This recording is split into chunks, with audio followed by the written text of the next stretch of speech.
kumbaga, ano bang term, one day, one eat na mga families, no? Na parang tipong kung may kita sila ngayon, may pagkain. Kung walang kita ngayon, walang pagkain. So yun yung dapat ang iniisip at inuuna ng pamahalaan. Na kung totoo man yung suhulan para sa impeachment, it is better off used to help struggling families because of the current economic situation of the Philippines. Pangalawa, ma'am, sorry. Ma'am, as a leader po, Ayuda Nation? yeah, kung Pwede, kung ma'am. may pag-asa pa po ba tayo para Oo. bumangon ulit and to Oo. go away with ayuda? Yes, ma'am. Kasi hindi naman dapat kasi talaga solusyon sa problema ng poverty is ayuda. Hindi yun yung solusyon. So, kung may pag-asa pa ba? Yes, pero hindi kaagad yun mararamdaman at makikita ng mga tao.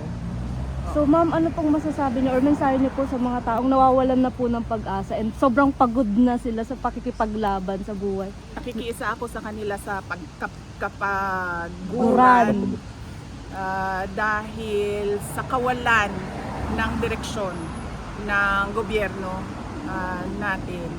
At masakit din sa akin na marami, syempre naging mayor din ako. Yes, ma'am. At marami din akong napuntahan na iba't ibang lugar sa Pilipinas. Marami akong nakilala na, alam mo yon, hindi sila congressman, hindi sila mayor, hindi man lang sila konsehal, Yes, ma'am. na sigurado at assured yung sweldo buwan-buwan, no?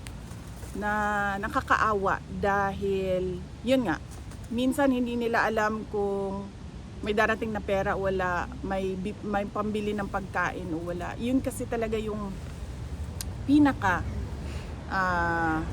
basic, no, na kailangan tugunan ng gobyerno.